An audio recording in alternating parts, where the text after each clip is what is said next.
अध्यक्ष महोदय, यह सिंदूर की लाली शौर्य की कहानी है। यह सिंदूर की लाली शौर्य की कहानी है, भारत के मस्तक पर वीरता की निशानी है। अध्यक्ष महोदय, सेनाओं ने अंधेरी रात होने के बावजूद हमले की सफलता के स्पष्ट एविडेंस भी जुटाए हैं, साक्ष्य है हमारे पास। अध्यक्ष महोदय, हमले के कुछ ही घंटों के भीतर एक प्रेस रिलीज और मीडिया ब्रीफिंग के माध्यम से इन्हें जनता की जानकारी के लिए जारी कर दिया गया था। मुझे यह पुष्टि करते हुए गौरव की अनुभूति हो रही है कि सशस्त्र बल अपने सभी मिशन ऑब्जेक्टिव्स को पूरा करने में पूरी तरह से सक्षम रहे और साथ ही कामयाब रहे। अध्यक्ष महोदय, 7 मई 2025 को हमले माने 1:35 के तुरंत बाद भारतीय डीजीएमओ ने हॉटलाइन संदेश के माध्यम से पाकिस्तान के डीजीएमओ यानी डायरेक्टर जनरल मिलिट्री ऑपरेशन से संपर्क किया और टेरर इंफ्रास्ट्रक्चर के खिलाफ हमारे हमले के रेशनल और मेथोडोलॉजी के बारे में पूरी जानकारी दी और यह तथ्य भी बताया ये हमले एस्केलेटरी नेचर वाले नहीं थे, माने इसको हम आगे नहीं बढ़ाना चाहते।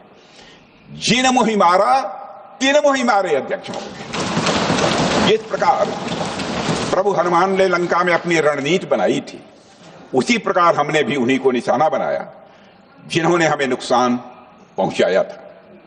हालांकि पाकिस्तान ने इस रेशनल को समझने से इनकार कर दिया और अगले कुछ दिनों तक सिविलियन और सैन्य ठिकानों पर गोलीबारी करके बड़े पैमाने पर सीज फायर वायलेशन करके स्थिति को एस्केलेट करने की उसने कोशिश की।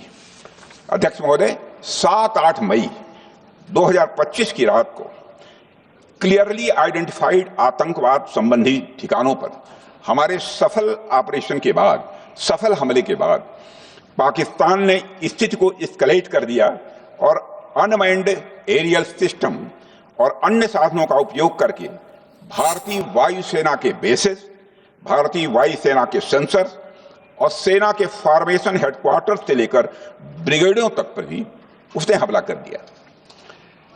हालांकि हमारी इंटीग्रेटेड एयर डिफेंस ग्रिड और काउंटर यूएस ग्रिड ने इन हमलों को सफलतापूर्वक विफल कर दिया। अध्यक्ष महोदय, यस-400 यमारसैन आकाश मिसाइल सिस्टम और एयर डिफेंस गन्स बहुत प्रभावी साबित हुई हैं। अध्यक्ष महोदय, इस एस्केलेशन पर हमारा जवाबी हमला स्विफ्ट, प्रोपोर्शनेट और नपातुला था। अध्यक्ष महोदय, जिसमें 8 मई 2025 को केवल चुनिंदा पाकिस्तानी एयर डिफेंस सिस्टम और सेंसर नेटवर्क को प्रिसीजन गाइडेड मिशन द्वारा म्यूनिशंस द्वारा जो है टारगेट किया गया।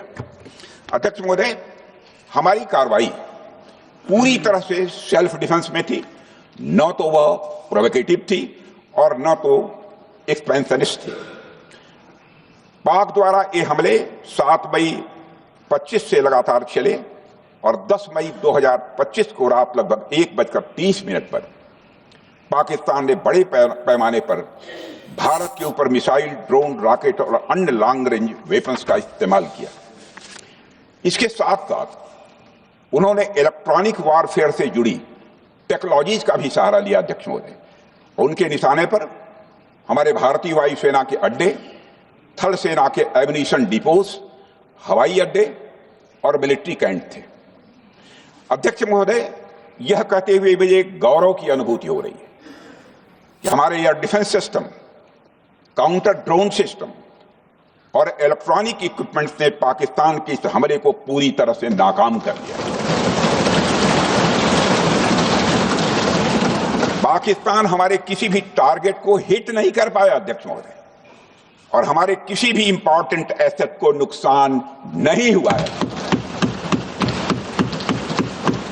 हमारी सुरक्षा व्यवस्था, अध्यक्ष महोदय, चाक चौबंद थी और हर हमले को हम लोग रोका गया। मैं इसके लिए भारतीय सेना के बहादुर सैनिकों की जमकर सराहना करता हूं, जिन्होंने दुश्मन के हर मंसूबे पर पानी फेर दिया।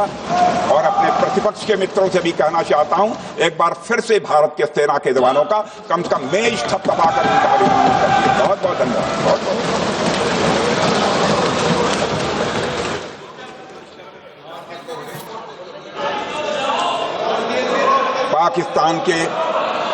पाकिस्तान के इस हमले के जवाब में हमारी कार्रवाई साहसिक थी, ठोस थी और प्रभावी थी। भारतीय वायुसेना ने वेस्टर्न फ्रंट पर पाकिस्तान के हवाई अड्डों, command and control systems, military infrastructures और एयर डिफेंस सिस्टम को निशाना बनाया और इस मिशन को हमारी सेनाओं ने सफलतापूर्वक अंजाम देने में कामयाबी हासिल की। अध्यक्ष महोदय, हमारी सेनाओं ने चकलाला, सरगोधा, रफीकी, रहीम यार खान, जैकबाबाद, सुक्कुर और भोलारी जैसे बड़े एयरबेस पर प्रहार किया और पूरी दुनिया ने भारतीय वायुसेना के शौर्य और पराक्रम की तस्वीर देखी।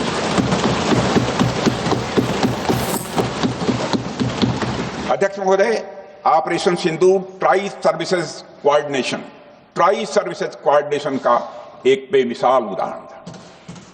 जब भारतीय वायुसेना ने आसमान से हमले किए, हमारी थल सेना ने जमीन पर मोर्चा संभाल लिया। हमारे जवान नियंत्रण रेखा पर पूरी ताकत से डटे रहे और पाकिस्तान की हर हरकत का करारा जवाब दिया। अध्यक्ष महोदय, भारतीय नौसेना ने भी, लोग पूछते हैं भारतीय नौसेना का क्या रोल था, भारतीय नौसेना ने भी उत्तरी अरब सागर में अपनी तैनाती मजबूत कर दी।